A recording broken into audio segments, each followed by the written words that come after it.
resolver esse primeiro exercício da página 10 da apostila 1, tudo bem? E aí, agora que vocês já viram o exercício aí na apresentação, vamos começar. Primeiro, você sabe que o número que ele deu para vocês é esse número aqui, ó. 2 elevado a x vezes 5 elevado a y vezes 7 elevado a z. Tudo bem para vocês? Pessoal, de acordo com a aula que eu pedi para vocês assistirem no Plural Maestro, a quantidade de divisores de um número n, vocês lembram como é que a gente relaciona? Qual é a fórmula que relaciona isso?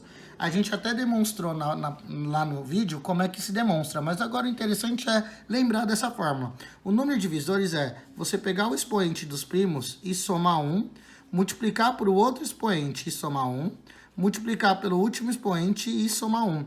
Isso aqui é a quantidade de divisores de um número primo, lembrando que os expoentes são x, y e z, tudo bem? Tá, só que nesse caso, ele fala o seguinte, ó. Sabe-se que n é múltiplo de 10 e não múltiplo de 7. Isso não interessa pra gente, porque já está computado aqui a informação, tudo bem? E ele fala assim, o número de divisores positivos diferentes de n, então, ó, a palavra diferentes, ela é muito importante nesse exercício.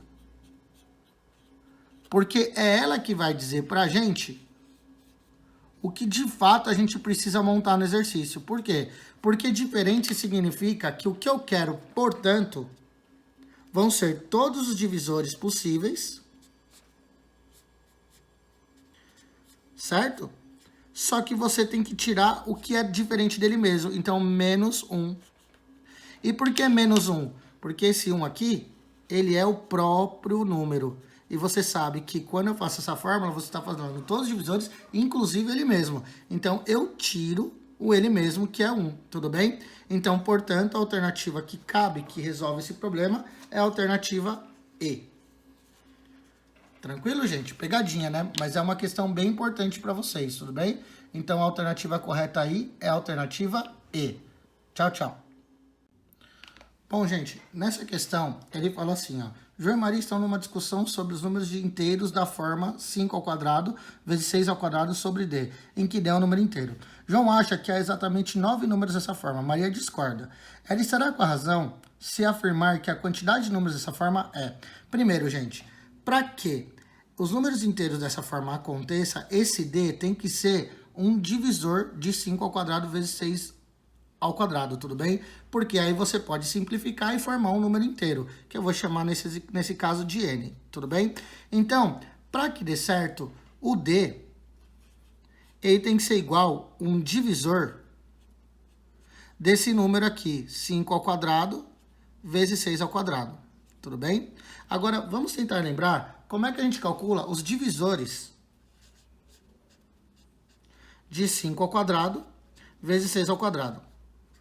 A primeira coisa que você tem que fazer é pegar o 5 ao quadrado e o 6 ao quadrado e fatorar de uma forma melhor, porque ele não está totalmente fatorado. Então, a gente vai fazer o seguinte, ó. A forma fatorada é 5 ao quadrado vezes 6, que é 2 vezes 3, ao quadrado. Tudo bem para vocês? Só que você tem que pegar esse 2 e lembrar que o 2 eleva tanto o 2 quanto o 3, tudo bem? Então, isso aqui vai ficar 5 ao quadrado vezes 2 ao quadrado vezes 3 ao quadrado, tudo bem?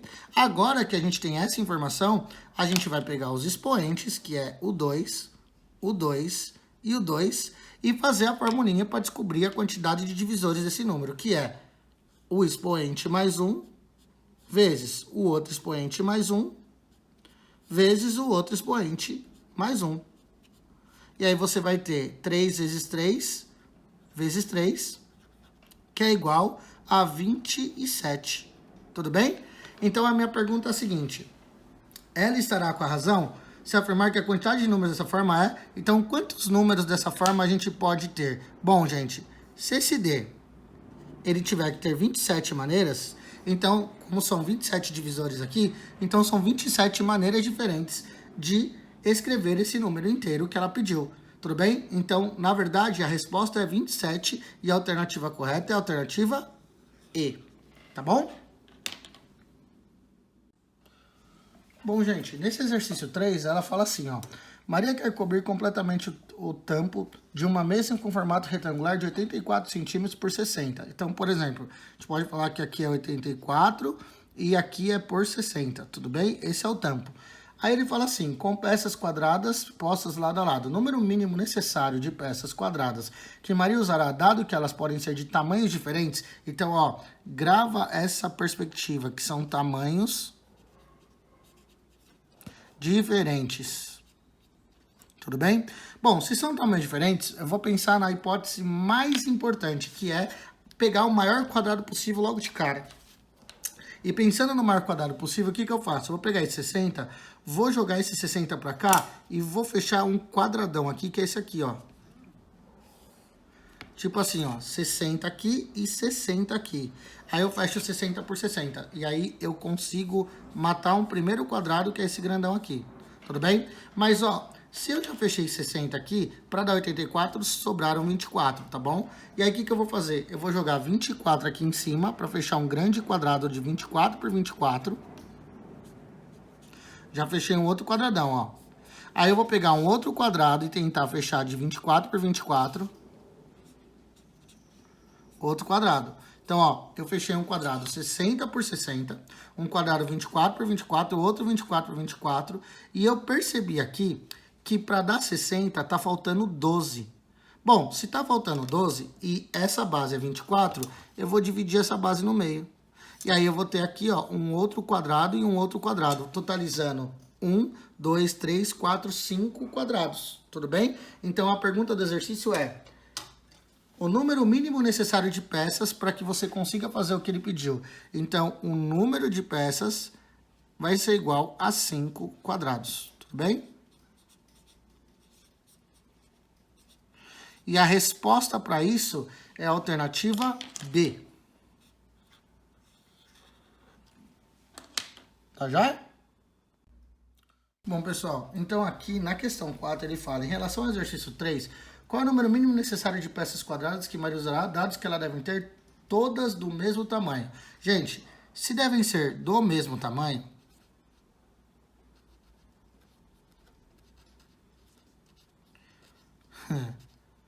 vou pôr tudo junto aqui, ó, fazer até uma hashtag, do mesmo tamanho, tudo bem? Se ela tem que ser do mesmo tamanho, pensa comigo, se aqui é 60 por 84, a gente tem que achar o máximo valor que divide o 60 e 84 para que a gente saiba quantos quadrados de mesmo tamanho a gente pode fazer. Então, na verdade, o que você quer é o MDC entre 60 e 84, tudo bem? E aí você pode fazer de várias maneiras. Bom, a técnica que eu vou fazer agora é a técnica da divisão sucessiva, lembra? Então, olha o que eu vou fazer. Eu vou pegar o 84 e eu vou dividir pelo 60. Vocês podem usar a técnica da tia Cotinha se vocês quiserem, não tem problema. Como é que fica essa técnica dessa divisão? Você vai fazer o seguinte, ó. 84 por 60 vai ter resto 24. E aí você vai e joga o 24 aqui pro lado. Se você vai dividir 60 por 24, vai ter resto 12. Aí você joga o 12 para esse lado. Se você dividir 24 por 12, tem resto 0. E aí, quando dá resto 0, o MDC é o que sobrou. Então, esse cara é o máximo divisor comum entre 84 e 60, tudo bem? Então, quem é o MDC? É 12. Pera aí, agora. Agora que você sabe que é 12, quantas divisões eu posso fazer aqui, ó, no 60, de 12, de segmento valendo 12? Então, é só você pensar que é 5, né? Ó. 1, 2, 3, 4, 5. 1, 2, 3, 4, 5. E no 84? No 84 é 5, 6, 7, né? 1, 2, 3, 4, 5, 1, 2, 3, 4, 5, 6, 7. Agora, se você for dividir aqui assim, ó, vou fazer só uma parte para vocês saberem. Se vocês dividirem assim, quantos quadradinhos vocês vão formar fazendo essa divisão? Tipo esse pretinho aqui, ó, que eu tô fazendo aqui assim, ó.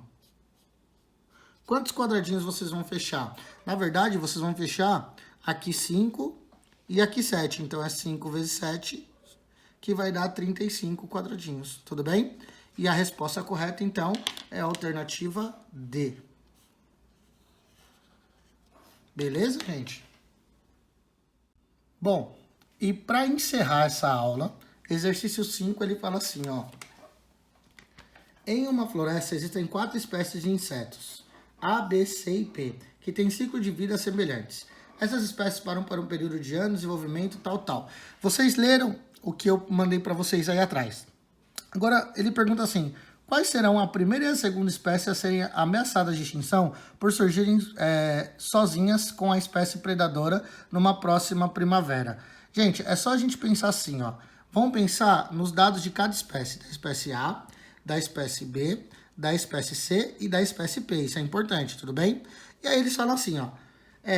Sabe-se que a espécie A, B e C se alimentar de vegetais, a espécie P é predadora dos outros 3. Então, essa daqui é a perigosa, tudo bem? Essa é a predadora. Aí, vamos lá. Sabe que a espécie... Além disso, a espécie A passa 4 anos em desenvolvimento dentro dos casulos. Então, por exemplo, a espécie P passa 4 anos. Então, no primeiro ano, você teve, 4 anos depois ela sai do casulo, depois 8 anos, depois 12 anos, depois 16 anos, depois 20 anos, e assim por diante é o momento que ela sai do casulo, porque ela já sai do desenvolvimento. Bom, ele fala que a espécie A passa 8, então depois do primeiro tem 8, depois ela fica 16 anos, depois ela vai para o 24, depois ela vai para o 32 e assim por diante. Depois ela volta por 40 e continuar, tá bom? Beleza. Aí ele fala assim, a espécie B passa 7 anos, então ela sai do casulo depois 7 anos depois 14 anos depois, 21 anos depois, 28 depois, 35 e assim por diante, tudo bem? E a espécie C, ele fala aqui que ela passa 6 anos. Então, ela passa no primeiro 6 anos, depois ela só sai 12 anos, depois ela sai 18 anos, depois ela sai 24 anos, depois 30 anos e assim por diante, tudo bem? Aí a pergunta é, quais serão as primeiras e segundas espécies a serem ameaçadas de extinção por surgirem sozinhos com a espécie predadora? Então, vamos lá. 4 anos que saiu a predadora, ninguém tinha saído do casulo ainda.